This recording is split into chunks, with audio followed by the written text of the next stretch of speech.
And we're live. Hello, everybody. Today is Friday, August 20th, 2021. Okay.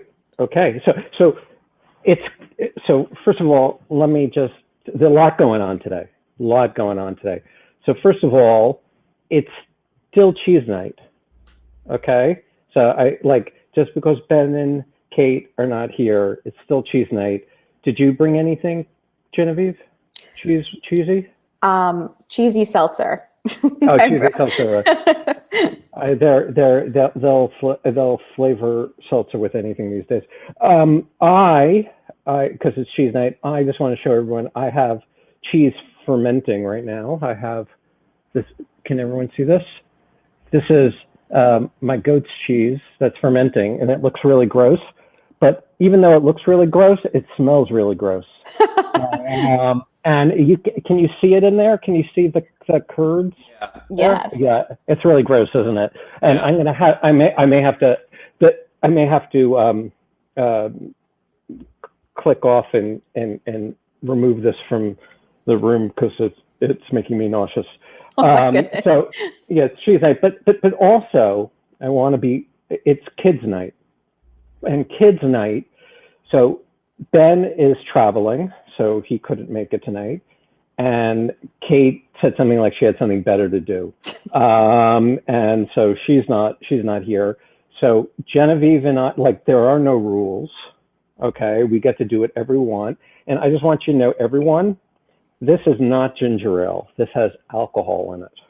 So I'm drinking alcohol and loving it. We're creating our own norms. Yeah. Well, exactly. Well, there are no norms. It's kids' night. Are you a little nervous, Genevieve, about not? No. Because I'm extremely nervous. Do you feel like this is the case? Like Ben, I feel like Ben and Kate are the parents. Very much so. Right? Yeah, very much so. Right. Let's just say Ben's the dad, Kate's the mom. I feel like I'm the younger brother, and you're the older responsible sister. So what's going to happen is I'm going to get blamed for everything that goes down tonight because we're lucky enough to be joined by Stephen Wertheim. Yes. So I want to say that I'm extremely happy that Stephen Wertheim, who is a senior fellow at the Carnegie Endowment for International Peace, who is joining us today. Stephen he's extraordinarily smart, a great historian of American foreign policy who has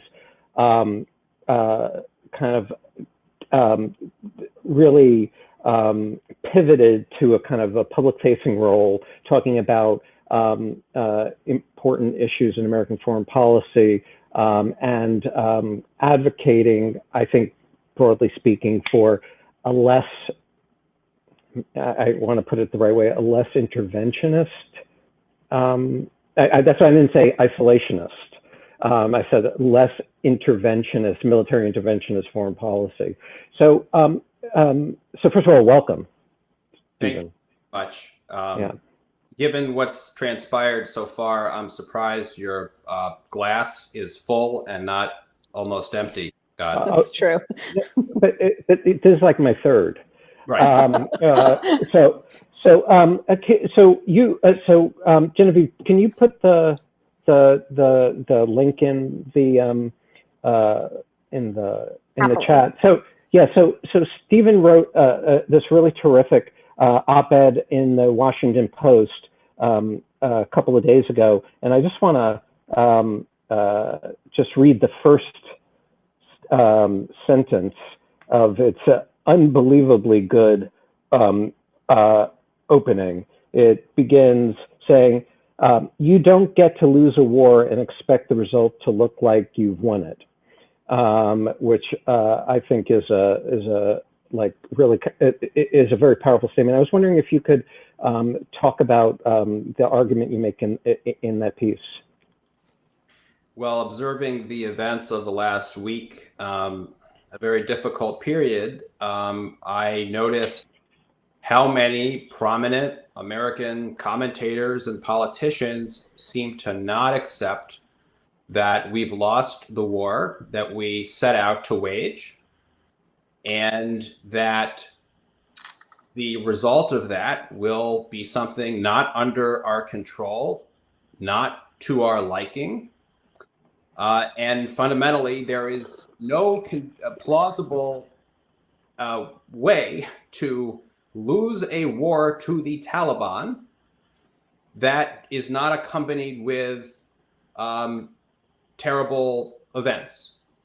I cannot think of how you do that. So unless you believe that the Taliban are magnanimous and ready to do wonderful things when they take power. So there's plenty of, legitimate criticisms we might make about, exactly what the Biden administration knew and when. But the fact is that I think what's motivated a lot of the outcry, especially in the media and on Capitol Hill over recent days, has been an unwillingness to believe that we've actually lost this war, that nothing was going to change that fact within the realm of plausibility. And now we have to learn from that and accept defeat rather than perpetuate a myth that the war was winnable if only it took 1 more year, 5 more years, 10 more years, or anything.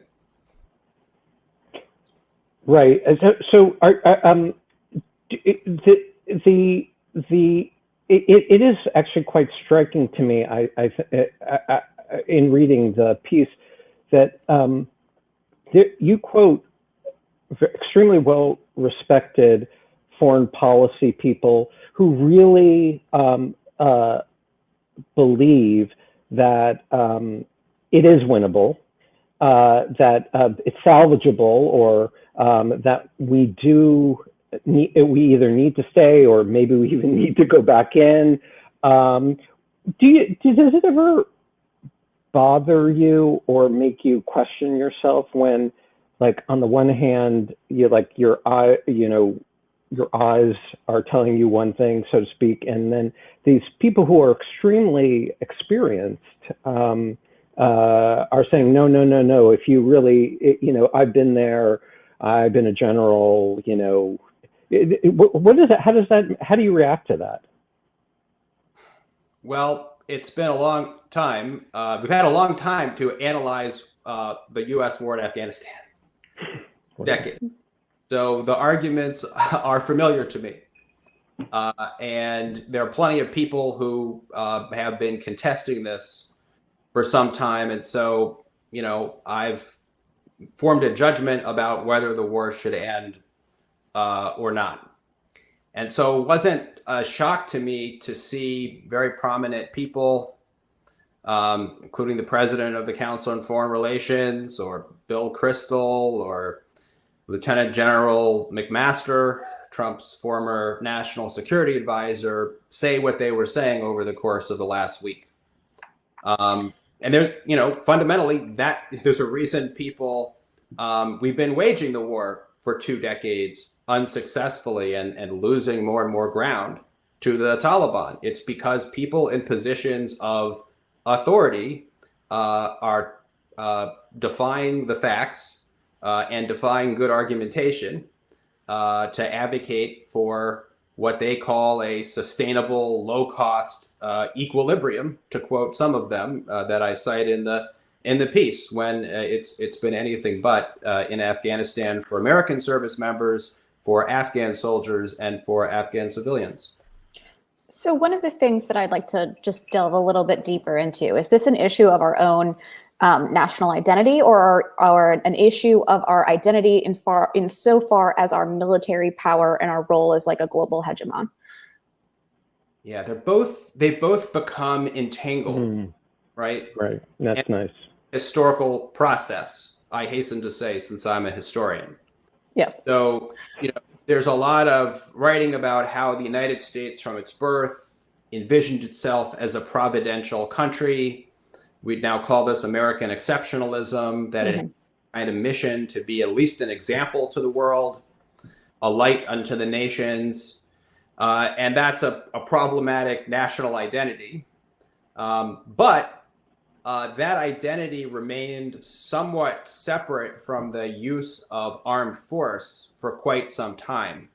At least when it comes to a global scale, the United States really didn't decide to become the preeminent military power globally and give up its previous aversion to so-called entanglements in Europe and Asia until World War II. That's what the subject of my actual scholarship, my book, Tomorrow the World, is about. It documents that process of decision-making that occurred early in the war, and then the process of public legitimation. And so it's at that point where the presence of America in the world comes to be identified with the deployment of armed force, and the deployment of armed force anywhere. So Americans often have this expectation that others are going to follow America's script, America's idea of what they should do, because that's who we are. And so I think a lot of the reactions are driven by this unfortunate conflation of American identity with the use of force. And I just want to follow up on one thing, because there's two terms that you use that I think are fascinating, because they seem to be such a dichotomy to me. It's the decision to be who we are versus our own identity, and how these two become intertangled is very interesting to me. And I mean, I do think that there is a distinction to be made between a military operation with a specific tactical advantage, or a tactical goal rather, versus nation building, which is a completely different thing and borders on imperialism in certain contexts. So how do we prevent either that evolution? Is this change something that's going to be reframing how America positions itself, or is our national frustration with our current situation and our lack of willingness to identify this as a defeat going to hinder that? I am worried about how we'll remember this war, or if we'll remember this war. I mean, already on CNN, I've now heard today about the host of Jeopardy. Was in, now he's out. So we're already kind of moving into lighter subjects as Americans are being evacuated from Afghanistan in a perilous situation, and hopefully we'll see Afghans also be evacuated from the country in significant numbers. So I really worry whether in 2 weeks this seems like the biggest. This seems like apocalypse if you listen to the media over the last week. But I wonder how much we'll be talking about this in 2 weeks. So I really worry about either forgetting the war, or the country, or at least a significant part of the country, believing that we were stabbed in the back by civilian leaders who didn't do what was necessary to win the war. Can I put the hawkish position a little bit more charitably? Okay, so I feel like it's so. Did you ever know Nuno Montero, who tragically passed away last year? He was an IR theorist at Yale, and I remember him telling me that the fundamental idea of in the American foreign policy establishment is that America, because it has the might that it has, is under a moral obligation to use it for good. And so the first one is like, it's not that we want supremacy for supremacy's sake, okay? We want supremacy because there are people whose human rights are being abused, who are being oppressed. So that's the first thing. Number two is that there's a kind of escalatory logic to humanitarian intervention that sucks people in. And it kind of has like a couple of stages. First, got to do something. So establish a no-fly zone. Then after you establish a no-fly zone, you have to kind of use some force in humanitarian intervention. And then it turns out that humanitarian intervention is kind of impotent without regime change, because you have to kind of change the regime that's oppressing people. So there's regime change, and then you have to create allies and support the government, and then you can't leave your allies alone. And so there's a kind of logic there that gets you sucked in. And so I feel like, does that not sound plausible to you? Because I feel like that's a more charitable way of putting it than the way you just put it. Right. I think that's entirely consistent with what I've said. So I think the way you put it is excellent. And I think that I'm not questioning people's bad faith or anything like that. Can't verify that, not interested in going there, and I think you really put it very well in describing this kind of enclosed, coherent worldview, where it's not so much on some level, it's not that we disagree about our assessments of, the facts on the ground in Afghanistan, that, I think the Afghan government is not capable of defending itself, or they do, or something like that. The fact is, if you believe the United States has a responsibility to use military power to save others wherever they are, you can always say, well, the problem isn't that we did too little, it's that we did not that we did too much, it's that we did too little. And so, if 2,500 troops on the ground wasn't enough, that's what Biden inherited from the Trump administration, let's have a new surge, which Bill Kristol called for less than, I think it was about a week ago, or less than a week ago to this day. And now there's no more government on behalf of which to effectuate a surge. So on some level, it's interesting that our discussion has gone so much to identity and worldview. That is what is at stake. But let me add one more thing. While crediting this view with coherence, it also produces extreme arbitrariness in practice, because it is simply impossible, and never will be the case, that the United States is going to impartially use military power to save others based on the scale of suffering here or there. Just look at, the Democratic Republic of the Congo, the site of the worst ethnic violence at the turn of the century, where almost nobody, even as there was agitation for humanitarian intervention elsewhere, we intervened in Kosovo, for example, almost nobody thought we should intervene in the DRC. So this is, for someone like me who likes to think about things systematically and think about, well, if we're going to apply this principle to Afghanistan, where else would we apply it to? This is quite a troubling view, and it tends to kind of favor inertia, because we've been doing something. Well, we've created our own obligation to do it here, but for some reason we're not doing it there. No one can really justify that. And just even to put a further point on it, a lot of the rhetoric, or not rhetoric, I won't say rhetoric, but a lot of the statements that are being made now went from helping the Afghani people at large to now we have a moral obligation to help those who helped us. So it's becoming a narrower moral obligation by the day. And I thought, I just thought that would. Yeah, that's an excellent point, Genevieve. And we do. I mean, you of course would agree with that. Let me ask it in a form of question.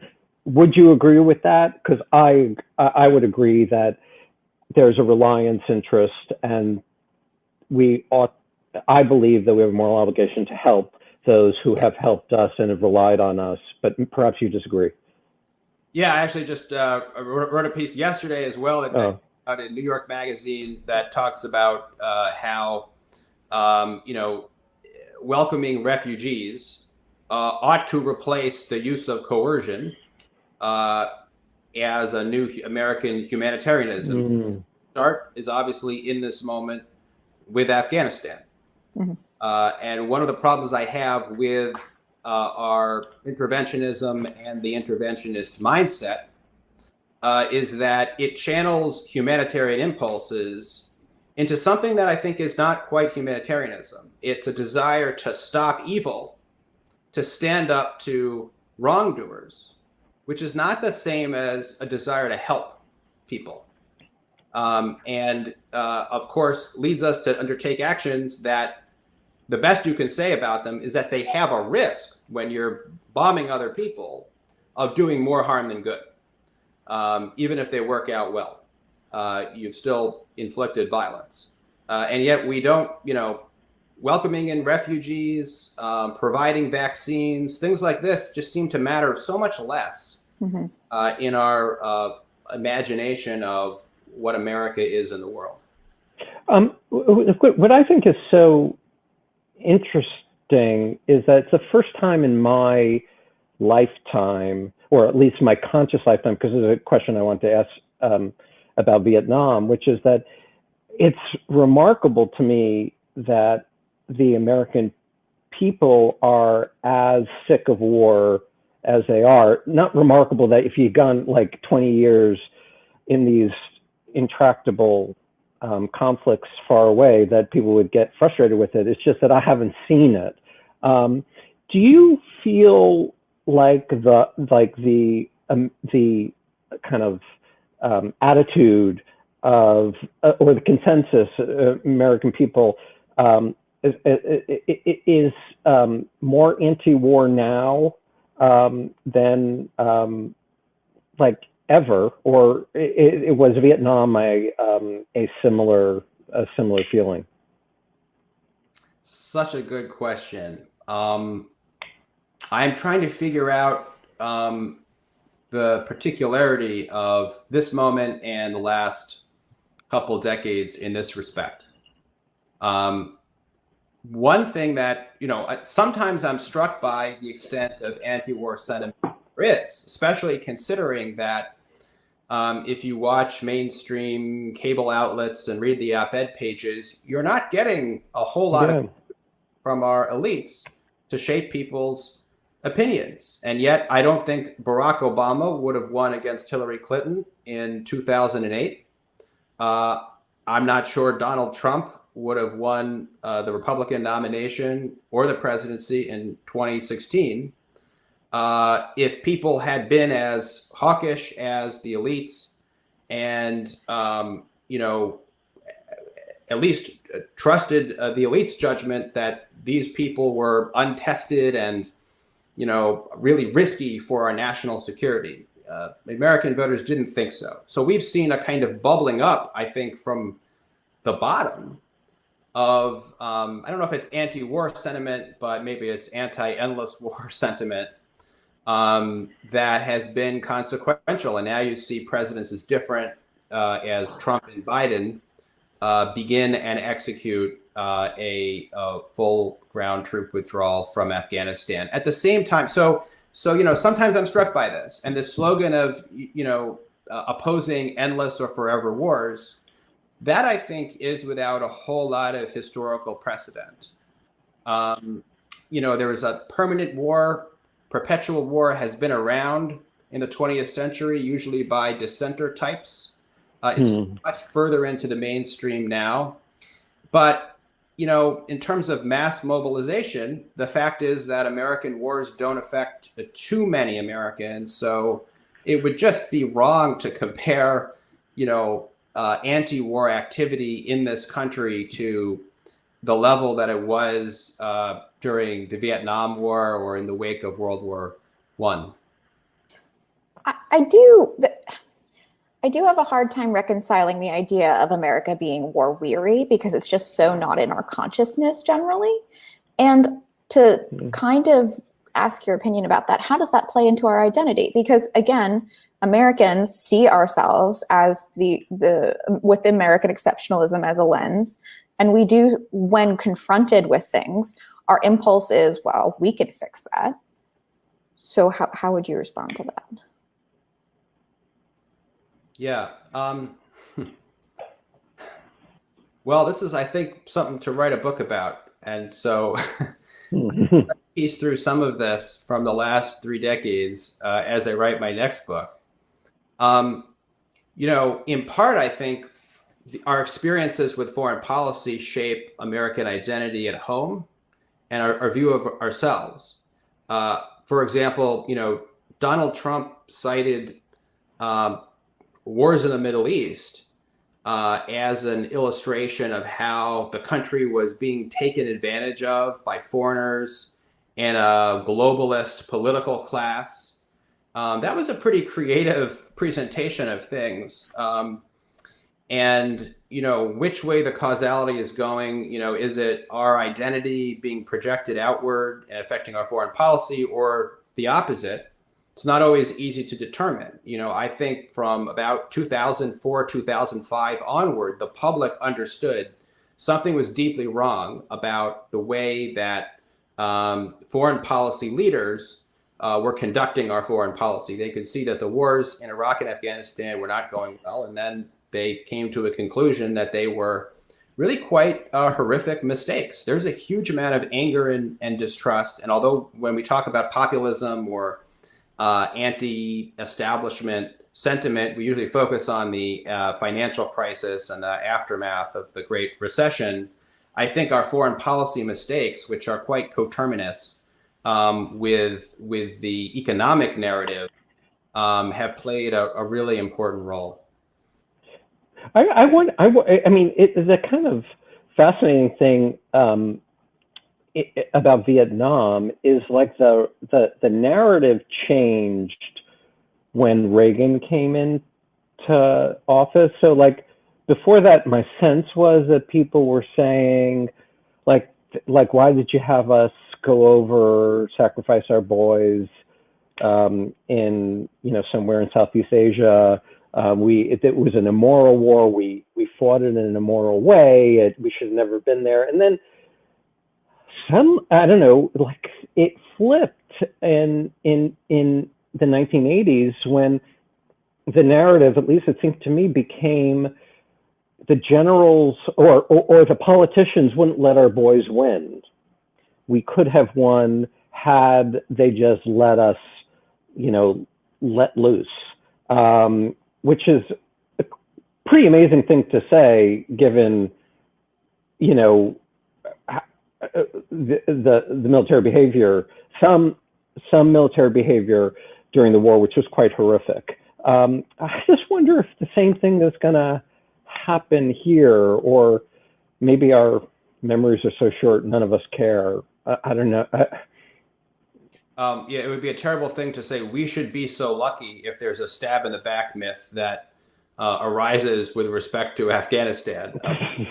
It's probably better for people not to move on than to have a dangerous myth persist. But I think we're already seeing that myth being born.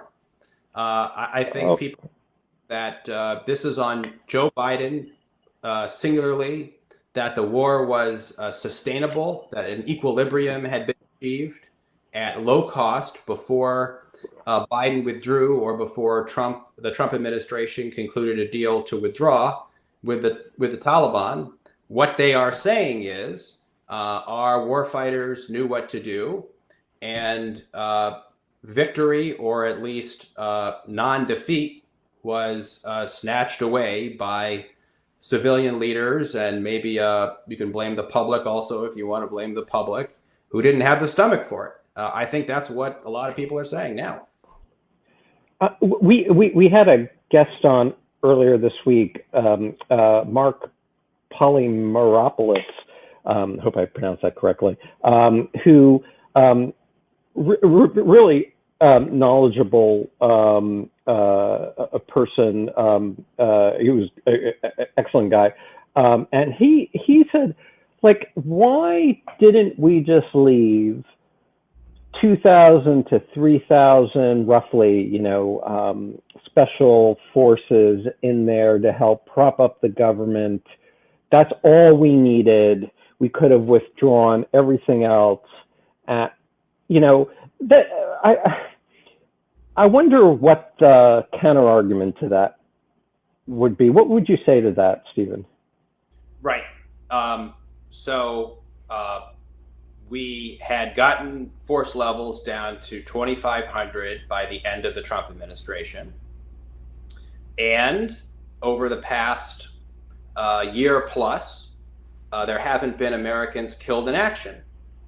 So you might say, wow, why do we screw up a good thing? Well, Americans hadn't been killed in action because we had agreed to withdraw them with the Taliban. So the Taliban were killing plenty of Afghans. They were fighting this war and fighting this war successfully, making gains, but they weren't targeting the United States because they wanted to see the United States withdraw, and we had promised to withdraw. So, and the Taliban's been making gains for years. We haven't been holding an equilibrium in the country. We've been losing. We've been losing for some time. So that's the reality. So the choice that President Biden faced before he made his decision and announced it in April was realistically, we withdraw fully in accordance with our agreement to withdraw, or we escalate. We put more troops in to have any chance of even just sustaining the government as it was, let alone scoring some kind of battlefield victories, since everybody understood that the Taliban was gearing up for the spring and summer fighting season. Question was, were they going to be targeting American troops, or would the troops come home? So I think when the president says in his defenses of the withdrawal that realistically he would have had to escalate the war, I think that's actually quite correct. I guess one last question before. Are you surprised that Biden did it? A little bit, yeah. I didn't expect. So, I mean, his position in the campaign, he said he wanted to end the war, but that's not what you look for when you want to assess what's he going to do. He said he wanted to, withdraw most ground troops from Afghanistan and the Middle East. He said he wanted to focus solely on the mission of counterterrorism, not nation building. So I think he has shifted his position when confronted with just the choice that we were talking about a minute ago. And I think, one of the remarkable things is just to see how many. He's got a set of experienced foreign policy hands. They are now taking actions that they probably wouldn't have imagined a decade ago, right? These are people largely who worked in the Obama-Biden administration a decade ago and who carried out a surge in Afghanistan where our troop levels got up to about 100,000. So to see them make different decisions now, I think is really powerful. They themselves have come to a different place because of realities in Afghanistan, realities in our country, and different priorities around the world. Okay, so I'm going to bring in some of our Greek chorus members for some questions. Paula, the floor is yours. Thank you. Nice to meet you. So my question is, how do you think our Western allies feel about the evacuation? I know in the remarks today, Biden was quite rosy. However, I think we've seen videos from Theresa May in Parliament. There was the Bloomberg article that just dropped and the Telegraph article. So I think some people are thinking he's being a little bit too rosy, but putting aside whether or not we should have pulled out, just simply on the evacuation itself. Yeah, it has been striking to see so many denunciations of Biden coming from, I don't want to say our allies, they're really specifically, Western European allies in capitals there. Right, the UK Parliament censored Biden. Correct. Well, I imagine this is coming from a place of we trusted you, we deferred to you, the United States, for 2 decades, and it hasn't worked out. And now they're upset with the consequences. But they've made choices for 2 decades to defer to the United States. And if they want to have more strategic autonomy, and there are ongoing discussions in Europe about strategic autonomy for the EU and for Europe as a whole on defense matters, I would support them.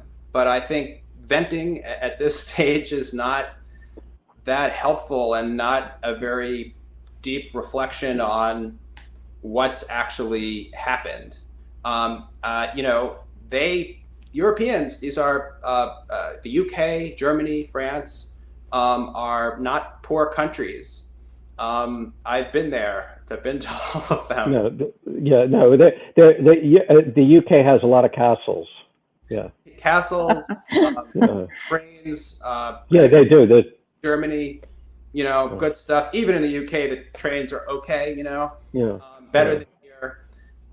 If they felt this strongly about transforming Afghanistan into a Western-style democracy, they had the option for literally 2 decades of stepping up and contributing much, much more than they did. They didn't. I'm just amazed about the anthropomorphizing of American credibility. It's like people talk about the market as a person, people talk about American credibility as a person. I'm just really curious. Do you think, not you think, what is your view? Has America intervened in a for humanitarian purposes post World War II, and it's worked out? And I know. Let's for a second just bracket the case of Kosovo, because I think that's very.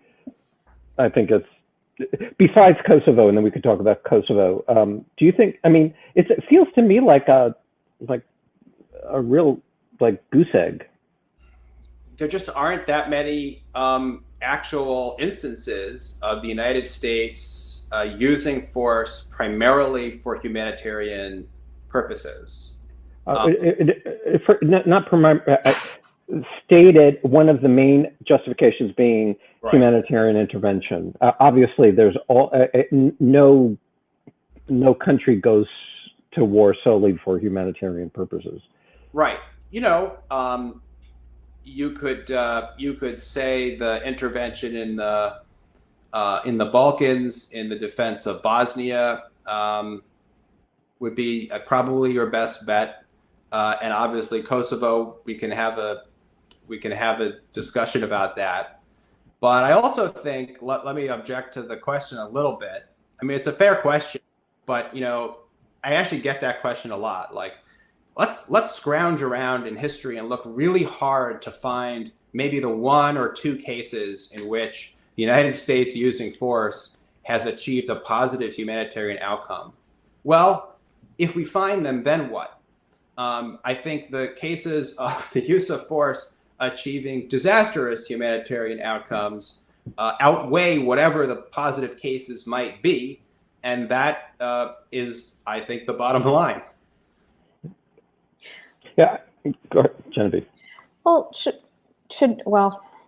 we be at all afraid of a reframing of things to come within the region specifically? Because now you have the Taliban acting as the de facto government of the state, which brings in a lot of international law complications. And also they've already started to use force against persons that there's targeted killings. There's some reports about dispersing protesters. You have some reports of them actually attacking US military individuals. I don't have sources offhand but these are what's circulating, especially on the Twitterverse. And so the longer that this goes on, why wouldn't we just be back there again with a legitimate reason per the laws of armed conflict? Mm-hmm. Well, it's a terrible situation. The Taliban are brutal. I think we all know that, and so the concern now. Earlier we had an ongoing civil war with foreign intervention, And many Afghans were being killed and wounded all the time, even if the news media didn't care about it in the United States. Now it appears that the civil war has concluded, though you never know. You really don't know.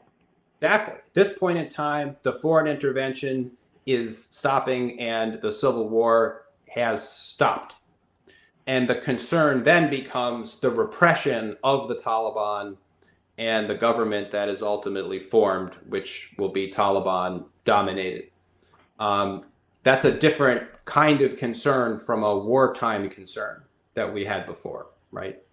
And I also think, there are many worrying reports over the past week, of course, but often civil wars end in a much bloodier way than appears to have happened so far. And the Taliban is in a period where it would like to obtain some international legitimacy, unite the country, prevent further protests from challenging its authority, prevent the emergence of an insurgency or something. So I think they have an incentive to restrain themselves, and we should be dubious that the Taliban are actually going to live up to some of the things that they're saying.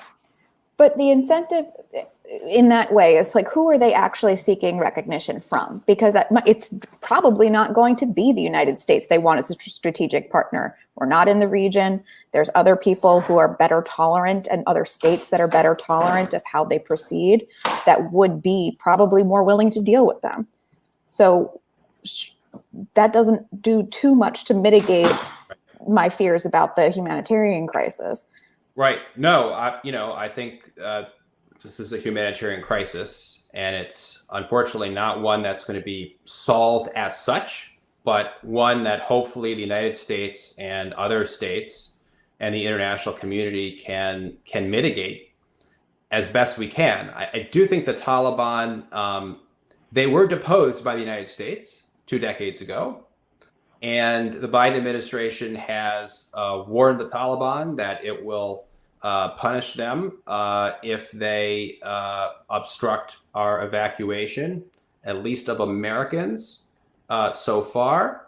The Biden administration, I think, has also made clear, I think this is very credible, that if it has intelligence pointing to the reconstitution of Al-Qaeda in the country that would be plotting attacks on the United States, that the United States would intervene to mitigate that threat. So just because the United States is withdrawing ground troops completely doesn't mean that's the end of war making in the country. And I also think that also means that the United States and the Taliban are going to continue to have this relationship where they know that the other can do some damage to themselves. Okay. Richard, the floor is yours. Hi.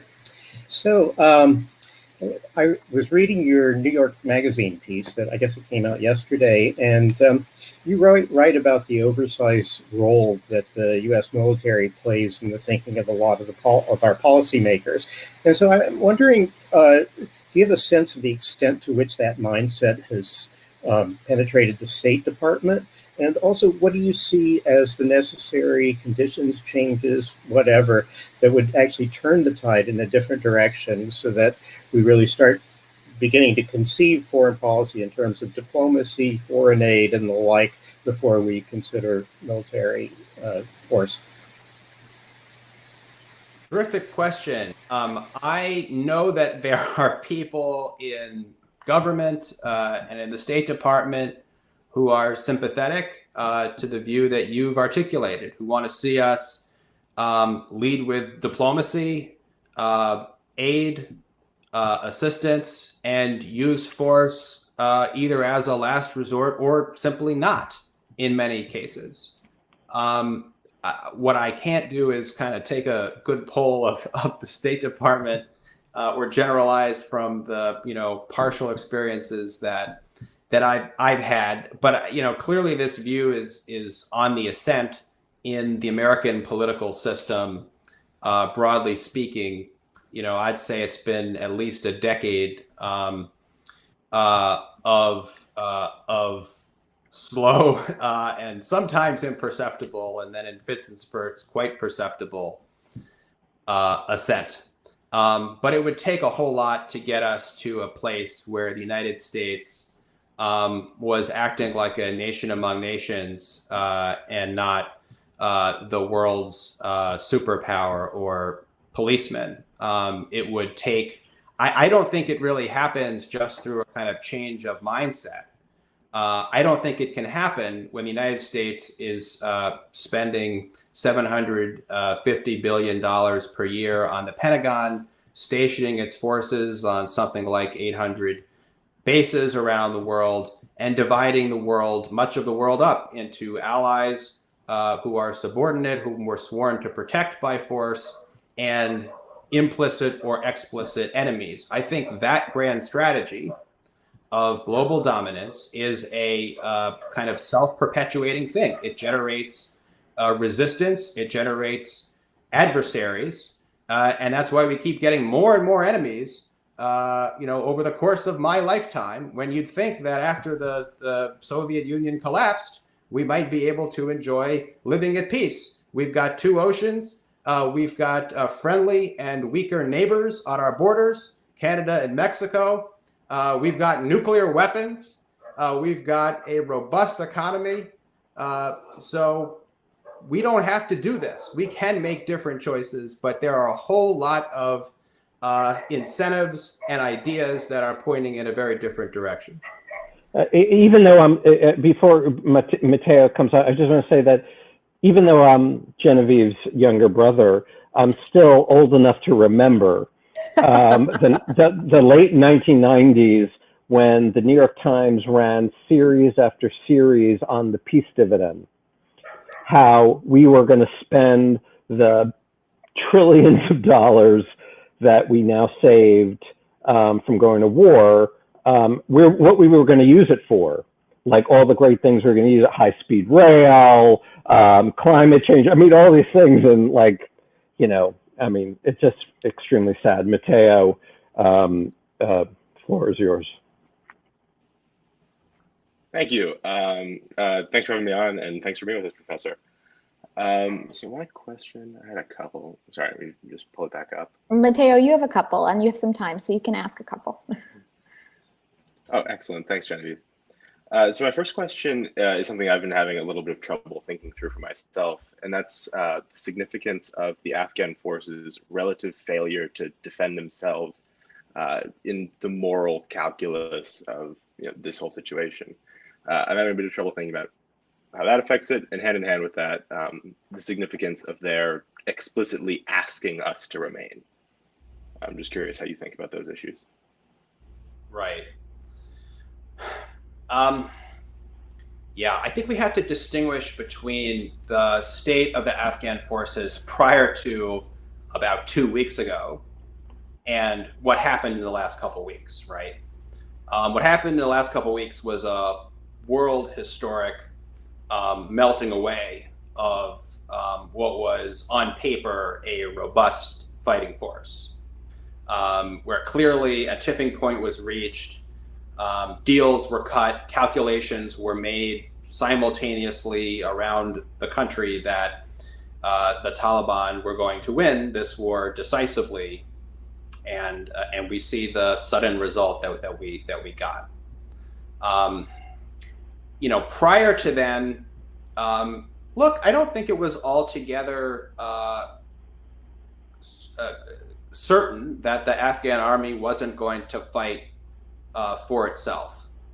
There was an outside chance. I remember thinking in April, when Biden announced the U.S. withdrawal, that the United States now withdrawing, perhaps the will to fight would emerge. Obviously, that did not happen. But there were so many Afghans who did fight and put everything on the line in defense of this government. And I think it's a tragic thing that the government has fallen. And of course, now we see we do have to come to grips with why the war wasn't successful, why I think it was unwinnable. And that does involve understanding the corruption in the Afghan government and forces and among the U.S. Military contractors and the military-industrial complex. It involves understanding why Afghan leaders didn't do some of the things that might have allowed their state to survive and inspire loyalty among Afghans, rather than the conclusion that many reached, which was that, well, don't like the Taliban, but both are bad, and we definitely don't like war. But for us, there's also this other layer to it in the United States, which is this political discourse, which is, how do we account for the war not going well and indeed failing? And some are blaming the Afghans, right, as the reason for that. This is a long-standing pattern. It's one that President Trump sometimes appealed to when he seemed to suggest that people in the Middle East were not interested in our freedom, and so it's really their fault that they're not taking the gift that we would bestow upon them. So I think we have to somehow thread this needle where we come to an understanding of the problems that existed in the Afghan government that made the war unsustainable, but at the same time make sure that we're accounting for our mistakes, our choices. Fundamentally, this was a war we chose to wage in the way that we did, without making it seem like we're too good for the Afghans or something.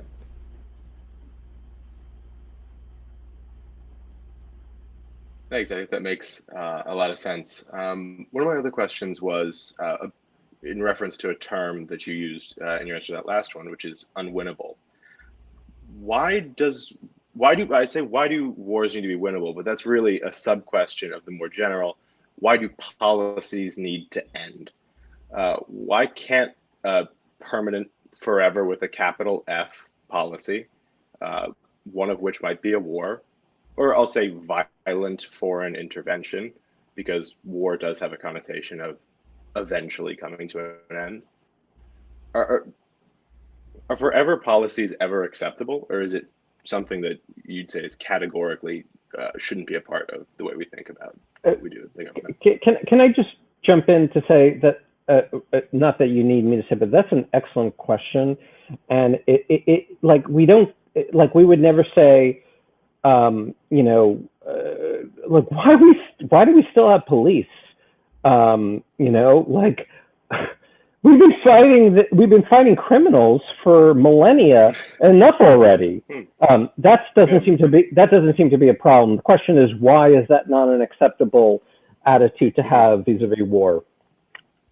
And I think that the difference between having a police and having the military engaged in forever war is that we would like to think that we're not an empire. So if we're going to be engaged perpetually in armed conflict in another country, propping up some authorities in that country while killing others in that country, to me that is incompatible with something, to go back to the beginning of our discussion, something that's also there in our own identity, which is that we don't see ourselves as an empire, but rather as an independent state, and we'd like others also to be independent states. The other problem with forever war on a different level is, if it's forever, as I think that the Afghanistan war became, that means we have an objective that can't be fulfilled. Now, again, maybe you think it's worth indefinitely killing some Afghan women and girls in order to protect other Afghan women and girls. And you could take that view. I don't think that push comes to shove, many Americans would actually mount a really deep defense of that argument, even though that is the argument being advanced by a lot of people. And Matteo, can you ask your preemptive question? Oh, absolutely. Thanks. Just read it. Oh, I was saying preemptive defense and other concepts like it, I think, are often rightfully mocked by people like you and also people like me as being apparently incoherent. But how bad do we have to let things get before we involve ourselves? Or is it only after provocation on the mainland or something close to it? So I actually think that preemptive strikes are appropriate. I think that term was abused by the George W. Bush administration because there is a legal warrant for preemption. And what the Bush administration meant when they sometimes use that word was prevention, which I think is not justifiable. So preempt occurs when you have credible intelligence that someone's about to attack you, or that attack might be in motion, incoming. In that circumstance, I absolutely think that it's appropriate to use force, and indeed that might create a situation where no attack on you actually occurred, but you've attacked somebody else. I nonetheless would support that, and so there could be a circumstance in Afghanistan where, if I think there are a lot of reasons to think this won't happen, but if the new government allows Al Qaeda to operate, and we have intelligence that Al Qaeda is plotting another 9/11 attack or a smaller attack for that matter on the U.S. homeland, I would, if I were a decision maker, I would say we need to act to disrupt this plot. That would be preemption. The problem is prevention, where you just basically make an argument that we don't like these people, and they've said death to America, and at some point we think they're going to attack us or do something bad that we cannot specify, and therefore we think we can attack them. That's just an open-ended warrant to make war without justification. And if you try to extend that principle to everyone else in the world, then everyone gets to go to war with everyone else, whatever they want. Yeah, I would just say that, I feel like there's two visions, and I feel like the two visions that are in tension with each other and clash in post-war American history, and which in some sense is a kind of a clash between work I've done with ONA and your work, is what do we stand for? Do we stand for using force to protect people, or do we stand for the moral obligation for restraint, not to use force, even though wrong is happening? And those two things are in deep tension with each other. And in some sense, that's what's kind of playing out. On the one hand, none of us want to see what's going to happen. On the other hand, what's the alternative? And it's just not the right way to run a country, to be policing other countries. This is just not good for international peace and security. Actually, it's terrible for it. And when I asked my question before about humanitarian intervention, that was a leading question, because I actually am not somebody who, I think it's one of the great achievements of the post-World War II order, that what was considered obvious that you could use force turned out to be illegal. And now, there have been various attempts to do it, and it always ends poorly, or almost always ends poorly. I guess one question I want to ask, the 30-second lightning round question, because we have to stop now. I just want to ask you, God forbid, there's a terrorist attack in the United States.